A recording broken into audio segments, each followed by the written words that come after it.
شہید ہو گیا کیا چاہیے مزید مجھے، شہید ہو گیا کیا چاہیے مزید مجھے، نجف سے آئی ہے جنت کی یہ رسید مجھے، علی سے ملنے کی تیاری ہو چکی پوری، میری یہ موت کا دن لگ رہا ہے عید مجھے۔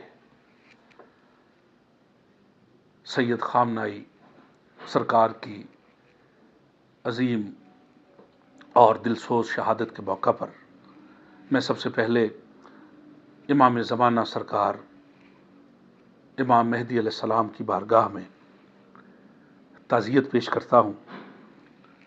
بلا شبہ سید خامنائی سرکار ایک علامت تھے صبر کی، جدوجہد کی، استقامت کی اور صبر کی۔ آج عالم اسلام ایک عظیم شخصیت سے محروم ہو گئی۔ ایسے لوگ مر کر بھی تاریخ میں بھی زندہ رہتے ہیں اور دلوں میں بھی۔ حضرت صالح کی اونٹنی کو مارنے والے 4 سے 5 لوگ تھے، لیکن عذاب پوری قوم پہ آیا۔ کیوں؟ اس لیے کہ وہ قوم خاموش رہی۔ یعنی ظلم کے خلاف خاموش رہنا بھی ظلم کی مدد کرنے کے مترادف ہوا کرتا ہے۔ خواتین و حضرات، رہبر معظم کی یہ عظیم شہادت بہت سے سوالیہ نشان چھوڑ گئی، اور دیکھنا یہ ہے کہ اب یہ جو لکیر کھینچی گئی ہے، سرخ لکیر، اس کو فالو کون کرتا ہے؟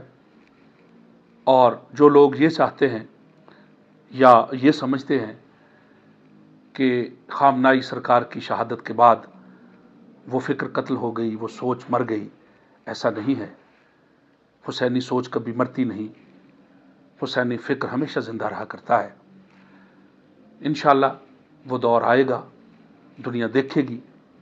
جس طرح کربلا میں امام حسین کو مارنے والے یہ سمجھ رہے تھے 10 محرم کو، اور انہوں نے فتح کے نعرے بھی بجا دیے تھے کہ یزید جیت گیا، لیکن 1400 سال بعد وقت نے یہ فیصلہ کیا کہ حسین جیتا، یزید ہار گیا۔ حسین مجھے یہ کہتے ہوئے محسوس ہوئے، جنہوں نے دشت میں خیمے جلا دیے تھے میرے، وہ آ کے دیکھیں ابھی کربلا میں گھر میرا۔ وقت فیصلہ کرے گا کہ خامنائی ہارا نہیں، شہید ہو کر جیت گیا۔ اور انشاءاللہ یہ فکر چلتی چلتی اس نتیجے پر پہنچے گی جہاں اسرائیل اور امریکہ کا زوال ہمارے سامنے ہوگا۔ وہ وقت دور نہیں، لیکن عالم اسلام کو ایک ہونے کی ضرورت ہے۔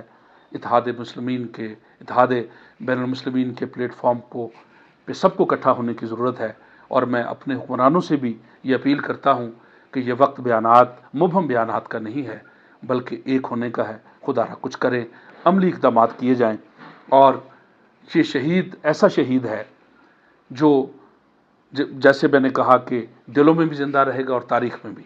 میں نے اپنی تصور کی سماعت سے سنا، میں نے اپنے تصور کی آنکھ سے یہ دیکھا کہ خامنائی سرکار کی میت سے یہ آواز آ رہی ہے۔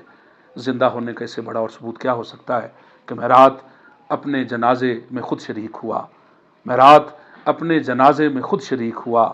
لواحقین میں پروردگار ہے میرا، لواحقین میں پروردگار ہے میرا۔